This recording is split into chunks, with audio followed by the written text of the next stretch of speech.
If we talk about world basketball, we gotta talk about a three-headed monster. In the era of basketball globalization, there are three national teams that threaten to dominate world basketball for the next decade. The first is, honestly, not a surprise.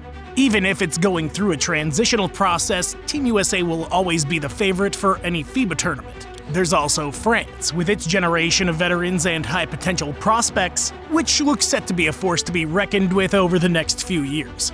But the third of this three-headed monster actually has much more potential than everyone expects.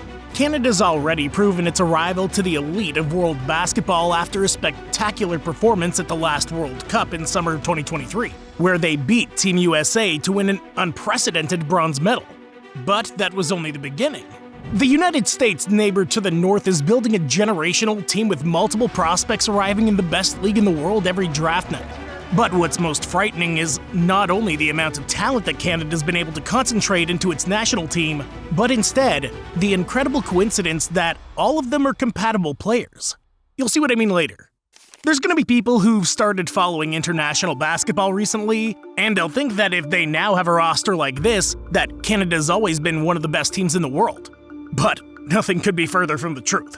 Their last 30 years have been very dark. I mean, yeah, Canada used to have a good national team in the old days. In fact, in 1936, they won the bronze medal at the Berlin Olympics. And they also had relative success as a country in the late 1970s and early 80s, where they achieved good results and some medals in the FIBA AmeriCup. But in the last 30 years, Canada's only managed to qualify for the Olympic Games twice, at the Sydney 2000 Olympics and now at the Paris 2024 Olympics.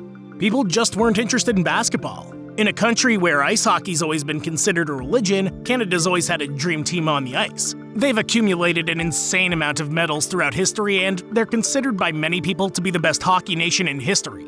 I mean, they've dominated the sport in every imaginable competition. But basketball? Yeah, it was just another pastime. Kind of ironic for the country who could boast being the home country of the inventor of the sport, James Naismith. However, come the 2000s, there were two players who changed everything. One was Steve Nash, considered by many people to be the greatest Canadian player ever. Now, that triggers the rush the other way by Nash. Oh, what a pass! And the other was Vince Carter, the superstar who ended up with the Toronto Raptors and helped the franchise establish its foundation during his first few seasons in the NBA.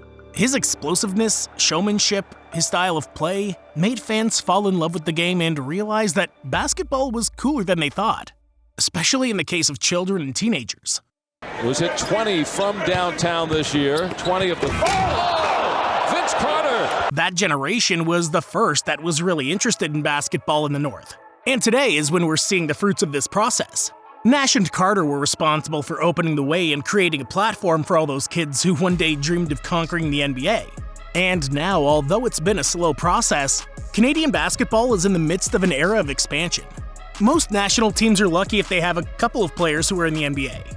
In the most optimistic cases, some teams can build a starting five made up of NBA talent. Now, do you know how many Canadians are currently under contract in the best league in the world? 23. Canada can not only make a whole rotation with NBA players, it can make two. In fact, if Canada were to send a second team to international tournaments, this team talent-wise could also be one of the best in the world. Pretty crazy, isn't it? However, there's something interesting about Canada's national team. If we look at the incredible roster that the USA selected to go to the Paris Olympics in just a few weeks, we realize something. Yeah, it has star power, stars amongst stars, to be more specific, but if there's one thing that's certain, it's that Team USA doesn't have too many role players among its ranks. All of their players have a star role on each of their teams in the NBA, except for maybe Drew Holiday, who's the closest thing they have to a role player. And this is great from a quality standpoint. In the end, no one in their right mind would say that the Redeem team is not the best roster of all the Olympics, right? In fact, we can say that it's one of the best versions of the Dream Team in its history. But all this star power could end up causing them some problems. Some of the guys aren't going to be used to having less touches than they usually do, being practically all good ball handlers who run the offense of the franchises they play for. With Canada, this is different. Canada's team seems to be built like a real NBA team. They have their superstar, gilgeous-alexander, who's proven on many occasions to be a complete difference maker. A player who's already used to FIBA rules, and who's always been the first offensive option of this team under construction. But they also have a second offensive option that's one of the best in the NBA, Canada didn't have the services of Jamal Murray last season for the World Cup, but this year he'll be available. A player used to taking responsibility in the most important moments. Murray makes a move. In addition, the team's perfectly balanced. Despite the absence of Andrew Wiggins, they have quality starters that'll fulfill different roles. RJ Barrett's another quality offensive weapon, while Andrew Nembhard or Luguentz Dort have demonstrated their versatility and ability as two-way players during the last playoffs. Clock at 4. Nembhard's got to put it up. Step back. His three-pointer.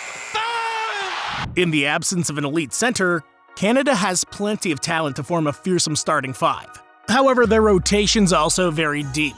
Players like Gilgeous-Alexander Walker showed his potential in the last Minnesota Timberwolves playoff run, or Dillon Brooks, who's one of the reasons why the Houston Rockets have had a much better season than 12 months ago. While Kenny Olynyk, Dwight Powell, or Trey Lyles have the most experience and will be very important pieces in the locker room. And let me be clear, Canada's just one center away from becoming a true international favorite, and Zach Edey could be their answer, who's drafted 9th overall by the Memphis Grizzlies just a couple weeks ago. But for this edition of the Olympics, like Andrew Wiggins, he won't be available.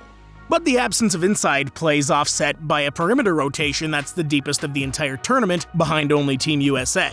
But the most incredible thing is that practically all of Canada's players have not yet reached their prime in their basketball careers. Kelly Olynyk at 33 years old is still a very useful piece in the NBA, and is the only player whose career could be considered to be in its final stages. The rest of the core is still young enough to keep making noise for a long time, and many of these players will improve a lot over the next few seasons.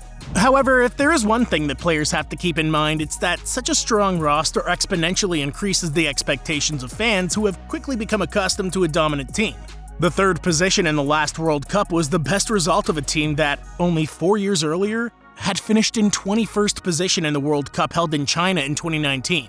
But Canada was so close to glory that now any result other than reaching the semifinals and fighting for the medals could even be considered a failure.